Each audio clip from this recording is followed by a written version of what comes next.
Good morning mga kamarites. Ayan, ano muna tayo guys ngayon. Gatas. Ayan. Or milk. Kasi hindi tayo pwedeng guys. Kape. Ano yung nailagay na yan? Milo. Ayan. Tapos meron tayong tirang yung tigas na tinapay. Yan yung almusalin natin ngayon, mga kamarites. Yan, mag-almusal na tayo.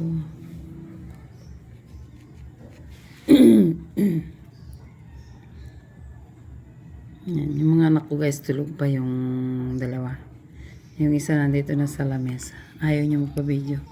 Kasi nga kagigising lang daw niya. Sabi niya sa akin, "Ma, bakit ganun?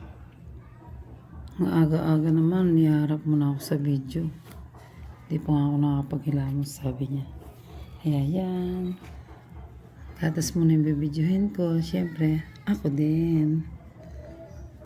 Ayan guys, magkano na tayo. Ano kasi yung cellphone mo? Makabidyo ko.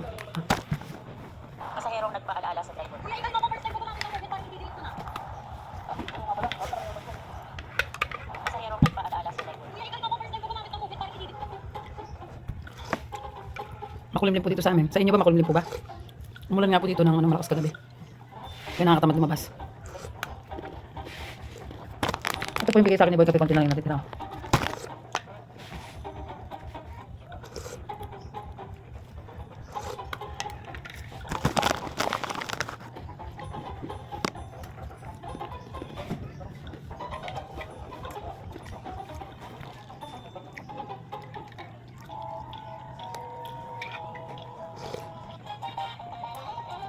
Narinig niyo po yung paghigop ng gatas ng anak ko.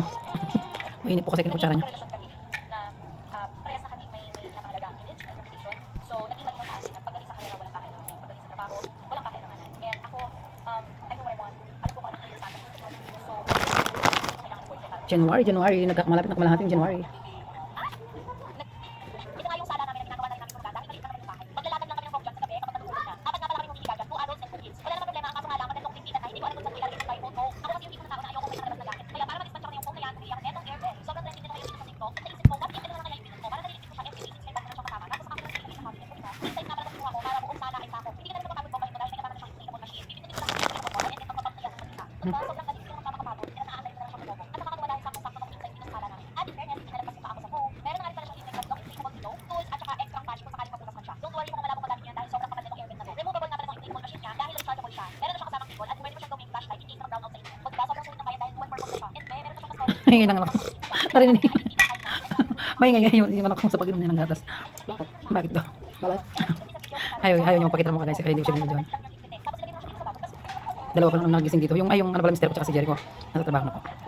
Yung dalawang bata na lang yung tulog. Ay dalagat binata. Tulog pa. Masarap po ito kamarites. Mga kamarites.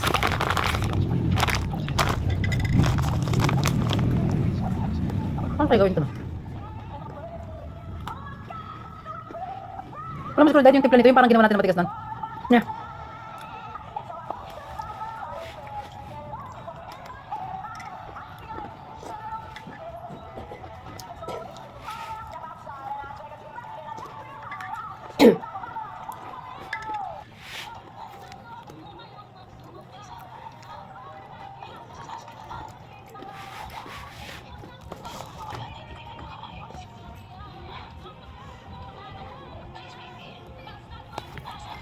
Dami ang napapaisip, diba? Kasi ganun, when you use na afford ko lang bumili ng sarili. Okay, parang nagagawin. Bigyan ni Miguel. Saka pa magkapal? Okay, parang nagagawin. Bigyan ni Miguel. Saka pa magkapal? Okay, parang nagagawin.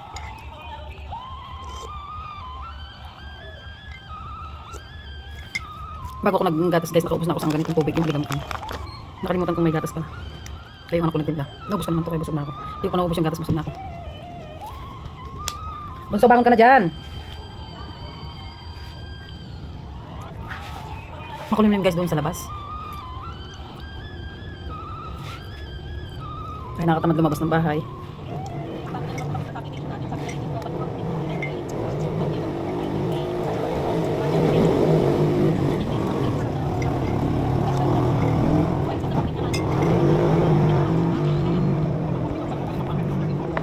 Babay muna. Bye-bye na muna mga kamartes.